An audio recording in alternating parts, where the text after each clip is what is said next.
À vous la parole et c'est, je crois qu'on est déjà connecté, on est déjà un appel, c'est Nico Amskas qui est avec nous, un des fidèles, des gros fidèles du Phocéen qui est avec nous. Salut Nico, est-ce que tu m'entends déjà ? Oui, je t'entends. Parfait. Écoute, Nico, tu vois, on a pas mal parlé de Valentin Rongier. J'ai vu aussi tes messages un petit peu sur My Phocéen. Dis-moi, toi, tu voulais réagir sur quoi là ce matin ? Sur le match, je pense qu'on a vu une purge pendant 60 minutes. Ouais. Et après, il y a eu ce hors-jeu disputable de Louéry, la blessure de Murillo. Et à la mi-temps, on est à 0-0. Mais bon, sans Roulier, on perd le match. On se prend un but en première mi-temps. Ah, ça c'est vrai, c'est juste, c'est vrai Ouais. que dans la première partie, là, à vous, quand vous me posiez les questions, on n'a pas forcément parlé de Roulis, qui a eu un 7, il me semble, sur le Phocéen, et moi j'avais mis 7 aussi. C'est vrai qu'il te maintient en vie hein, sur cette parade sur Ouais. le Roux d'ailleurs. Grosse parade parce que c'est à 0-0 et à 1-0, je pense que tu peux rentrer dans une petite crise crise en fin de match en tout cas, et ça peut sentir mauvais. Donc c'est vrai qu'il te maintient en vie, tu as raison. Mais on a parlé de Rongier. Toi, t'as pensé quoi de l'entrée de Rongier, Nico ? L'entrée de Rongier, Ouais. en 60e minute, et les sorties de Ablin et de Simon. C'est vrai aussi, ça a été un petit tournant aussi côté nantais, parce qu'il n'y avait plus vraiment de danger après les sorties de Ablin et Simon qui étaient les deux poisons à surveiller.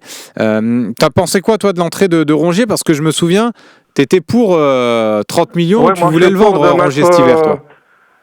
Là, je suis pour le mettre titulaire, soit à la place de Benasser. Ce qui ne veut pas dire que Benasser il doit être mis au placard. Tu peux mettre Rongier 60 minutes, 70 minutes. Tu mets rentrer Benasser à la place. Ou tu en as dire aussi, comme quatrième choix. Après, tu peux faire Rongier, Højbjerg, Rongier, Benasser. Tu peux alterner. Ouais, c'est clair. C'est clair, mais en tout cas, moi je pense qu'il sera titulaire déjà contre Lens parce que. Oui, je sais, mais la blessure de Murillo, tu peux le faire descendre en défense centrale. Ouais, c'est ça. Donc, et mettre Benasser, Højbjerg au milieu et faire rentrer Nadir en fin de match. Ouais, Nadir, après je pense Nadir il le voit peut-être un peu plus haut, tu vois, à la place soit de Greenwood, soit à la place de Rabiot, mais ouais, c'est clair. Tu peux faire 20 minutes, je pense 20-30 minutes à la place à Lens. C'est clair. Bah écoute, merci Nico pour ton intervention ce matin dans le Mot Café. On va enchaîner. Merci beaucoup. Il passe une très belle semaine, mon Nico. On va enchaîner avec un appel suivant. En attendant, on va débriefer. Je vois que vous le charriez un petit peu, Nico Amskas, lui qui voulait vendre contre 30 millions Valentin Rongier cet hiver. Et finalement, c'est vrai que là aujourd'hui, il fait. Ah, Romain, tiens, on me dit Romain qui est avec nous. Romain, est-ce que tu m'entends ? Ouais, nickel. Parfait, mon Romain. Ouh là, t'as un peu la voix cassée, tu as un peu trop crié hier soir, non ? Ouais, un petit peu au boulot, mais c'est normal, ça, c'est pas grave. Dis-moi, tu voulais réagir sur quoi ce matin, mon Romain ? Moi, je réagis par rapport à je t'avais appelé à l'époque, c'était, comment ça s'appelle, sur Auxerre, quand on a, on avait eu deux amis qui avaient dit, si c'est moi le problème, je dégage. Je sais pas si tu te rappelles, ça fait un peu moins. Mais, ouais, non, je pense que l'équilibre de l'équipe, c'est un peu Rongier, malheureusement. Hein. On a beau dire tout ce qu'on veut. Le type, que ce soit avec n'importe quel coach, tu le mets à la porte, il passe par la fenêtre. Tu le mets par la fenêtre, il passe par la cave. Tu le jettes de la cave, il passe par les égouts. Il trouve toujours une entrée pour revenir dans l'équipe, ce type. C'est impressionnant, mais c'est peut-être parce qu'il est si indispensable à l'équilibre d'une équipe. Ouais, non, c'est clair. Tiens, on te dit, pourquoi t'as dit malheureusement, Romain ? Malheureusement, hier, gueuler. Ah, parce qu'il y a des trucs qui rendent fou. Après, c'est ce club, ça a toujours rendu fou, Marseille. Si t'es à fond de Nantes, tu deviens fou, ce club. Mais plus globalement là, tu vois, parce qu'on a fait un gros focus sur Valentin Rongier, mais plus globalement sur le match. Puis si tu veux, je te donnerai mon avis aussi après. Mais est-ce que toi, t'es rassuré finalement par ce match-là, ou ça t'inquiète un peu plus cette victoire de 0?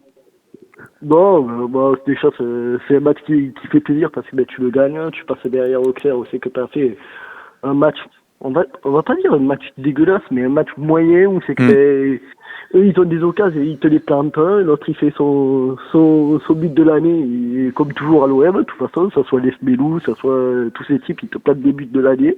C'est clair. Et ça date pas d'aujourd'hui, ça date de bien longtemps. On a bien Dorasso qui a mis un but de 35 mètres, il a jamais cadré de frappe, ce type. C'est comme ça. C'est comme ça, comme Marseille. Et encore, on a la chance d'avoir un Rouli qui fait des parades et qu'on a plus Paul Lopez qui avait des gars en mousse.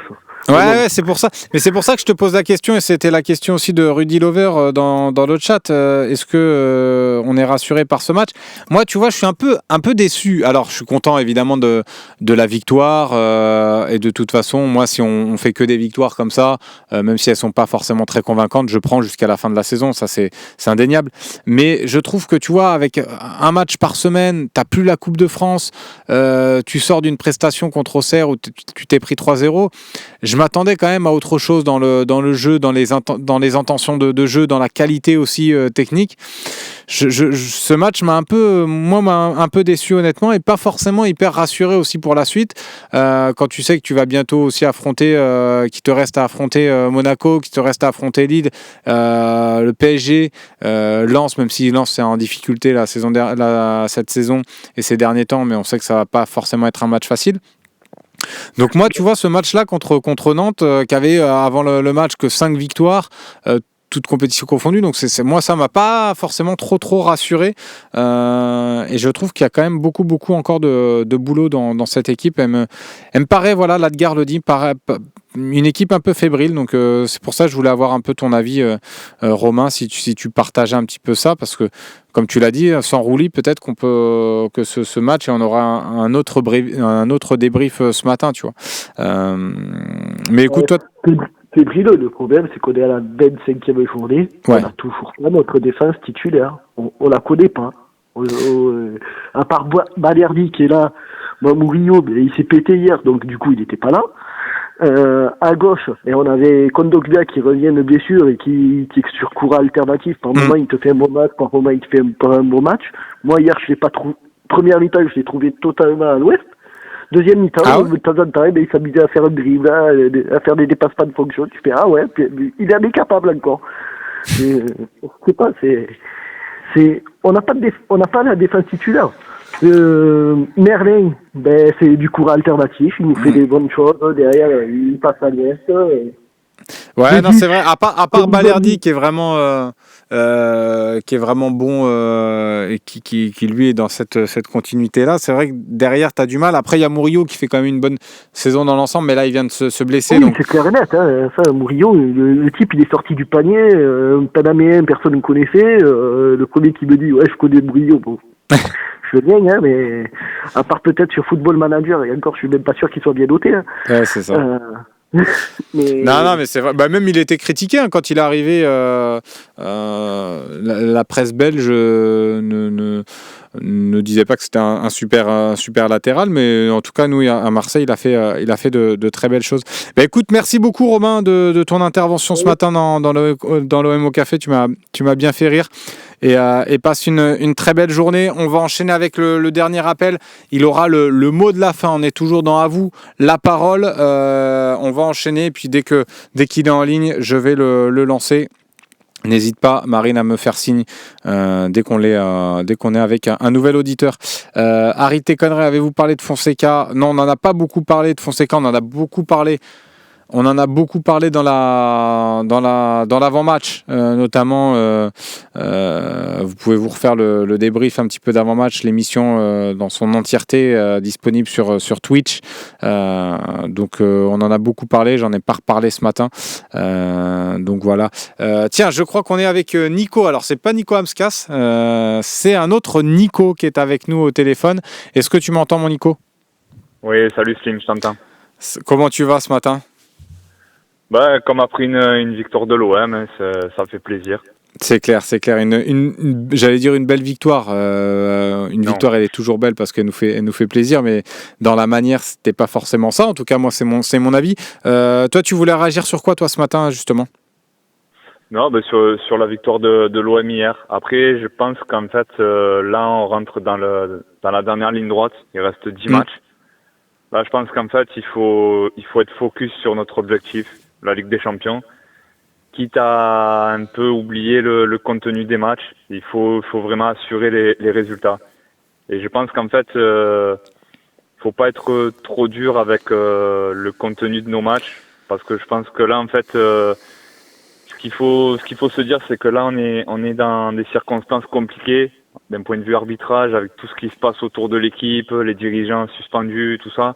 Je pense qu'inconsciemment, ça doit jouer aussi sur le mental des joueurs. Je sais pas ce que tu en penses, Sting, mais je pense que ça a un impact quand même. Oui, non, mais ça a un impact, même si les joueurs te disent l'inverse, forcément, ça a animé toute la semaine. Et même, tu le vois, hein, sur chaque décision de Stéphanie Frappart hier, surtout en première période, tu voyais les joueurs un petit peu tendus à presque aller contester chaque décision. Donc, tu sens ça a un impact. Pour moi, psychologiquement, ça joue. Ça, c'est indéniable. Après, moi, sur la manière, évidemment, je l'ai dit, si on joue comme ça et qu'on gagne les matchs jusqu'à la fin de la saison, ça me va. Je signe évidemment.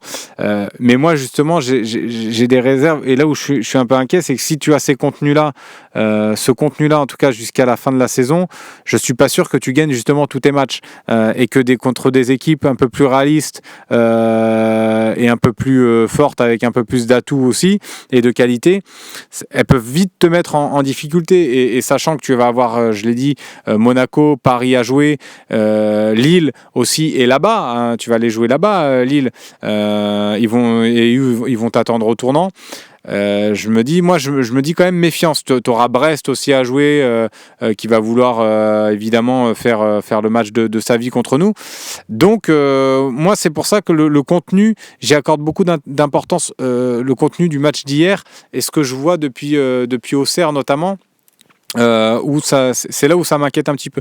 Mais évidemment, moi je te rejoins sur le côté, si on joue comme ça jusqu'à la fin de la saison et qu'on gagne, je signe. Moi, il n'y a pas de souci, évidemment. Mais la deuxième place est tellement importante aussi pour la suite du projet. En tout cas, la Ligue des Champions, les 3 premières places, au moins être 3e, ce serait tellement important parce que ça va te permettre aussi d'avoir un mercato un peu plus intéressant.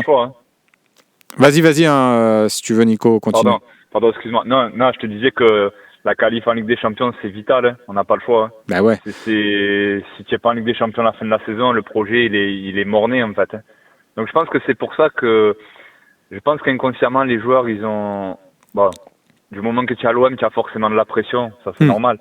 Mais je pense que là, au plus on approche de la fin, au plus il y a de la pression, de la tension, parce qu'on sait les enjeux qu'il y a et que ce serait une catastrophe industrielle si on n'y est pas. Ouais. Donc je pense que c'est pour ça que là, limite, il faut peut-être faire abstraction du contenu et vraiment être focus sur les résultats. Après, c'est sûr que selon l'adversité qu'on a en face, il va falloir augmenter le niveau du jeu, ça c'est certain. Mais je pense qu'avec l'effectif que tu as, les joueurs de qualité, je pense qu'ils sont capables de faire beaucoup mieux. Ils l'ont montré déjà depuis le début de la saison. Bien sûr. Donc je pense que sur certains matchs, ils peuvent relever la tête. Là, il fallait absolument relever la tête après la déroute à Auxerre. On l'a fait. Bah, tout n'a pas été parfait, loin de là. On a fait un clean sheet quand même. Ouais, faut le souligner. C'est pas si souvent que ça. Donc je pense que défensivement, ça va faire du bien aussi quand même. Ouais, non, c'est clair. En tout cas, cette victoire, tu parlais de psychologie, tu parlais de mental. Cette victoire-là, elle peut faire aussi du bien. On peut la prendre aussi très positivement, cette victoire de 0. C'est vrai que j'essaye d'analyser un peu plus en profondeur le contenu, mais c'est vrai qu'on peut aller au-delà aussi et se dire que cette victoire-là peut faire du bien, peut rassurer aussi dans les têtes et jouer les prochains matchs avec un peu plus de sérénité. La mine de rien, tu avais aussi Nice qui qui revenait à égalité, donc tu avais une pression quand même de résultat ce soir, hier soir. Donc non, mais on est plutôt raccord, hein, Nico, là-dessus, hein, de toute façon, mais à voir. Et c'est là où j'attends justement, je ne sais pas si c'est ton cas, mais les cadres qu'on dit, les leaders qu'on a dans cette équipe-là, dans ce sprint un petit peu final, même si c'est pas encore le sprint tout à fait final, parce qu'il reste encore quand même pas mal de matchs, mais tu vois, c'est là que tu attends les cadres, les Rabiot, pour peut-être un petit peu calmer le groupe face à la pression, parce que voilà, on sait très bien que la pression à l'OM, ça va pas être pareil qu'à Nice ou à Monaco ou Lille. Nous, c'est vraiment vital, comme tu le disais très très bien, pour notre projet d'accrocher à la Ligue des Champions. Donc, quelque part, les joueurs le savent aussi. Donc, il y a cette pression-là, un peu plus grande que dans d'autres clubs. Donc, c'est là où il va falloir avoir des leaders qui vont savoir aussi un petit peu canaliser tout ça. C'est pour ça que tu vas avoir besoin de Rongier. Et Rongier, je te rejoins sur ce que tu as dit tout à l'heure. Je pense que Rongier, il faut quand même être conscient des qualités de ce joueur, le mental qu'il a. Parce que depuis qu'il est à l'OM, chaque année, on le mettait à la porte et le gars, il revient par la fenêtre. C'est incroyable. Après, certains il fait pas rêver parce qu'il est pas sélectionné en équipe de France, tout ça, mais il faut quand même être conscient des qualités exceptionnelles qu'il a. C'est un récupérateur hors pair. Alors certes, il a des défauts forcément, parce que si c'était un joueur parfait, il serait pas à l'OM. Ah bah oui, c'est sûr. sûr. Voiler la face. Mais voilà, il est très très important, et je pense qu'au niveau du groupe, certes, il est plus capitaine parce que c'est Balerdi, mais je pense qu'il gagne une grosse importance dans le vestiaire, et je pense que c'est un des hommes forts de De Zerbi, même s'il est pas tout le temps titulaire. Mais je pense que vraiment, Rongier, c'est vraiment un des tauliers de cette équipe, et il va nous faire beaucoup de bien jusqu'à la fin de la saison. Écoute, merci beaucoup Nico pour ces mots, parce que tu as parfaitement résumé un petit peu ce que je pense de ce joueur-là. Donc merci beaucoup pour ces mots-là, et ça fait du bien aussi d'entendre des louanges à son sujet. Merci Nico. À toi, Tim. Merci beaucoup, et puis n'hésite pas à rappeler, c'est toujours un plaisir d'échanger avec vous tous. On a pu en prendre que 3 ce matin, vous étiez nombreux à avoir rappelé, on s'en excuse, on sera là de toute façon demain pour l'OM au café à 11h, ce sera encore avec moi. Ce soir, rendez-vous à 18h pour le talk show du Phocéen, talk show à 18h à la présentation Sébastien Volpe, avec un beau plateau, un plateau de grande qualité. Régis Rebuffa sera là, ancien dirigeant de l'Olympique de Marseille, Michel Aliaga, que vous connaissez tous sur le Phocéen, et Romain Canuti, comme d'habitude, le fidèle des fidèles du talk show. Donc voilà, un beau plateau ce soir pour débriefer cette victoire contre Nantes. À mon avis, il y aura de beaux petits débats qui vont être menés. Restez connectés sur lephocéen.fr pour toute l'actualité sur l'Olympique de Marseille. Et puis, je vous ai dit, rendez-vous ce soir à 18h pour le talk show. Et puis, pour les fidèles des fidèles, les abonnés, on se retrouve dans quelques secondes pour le temps additionnel. À tout de suite.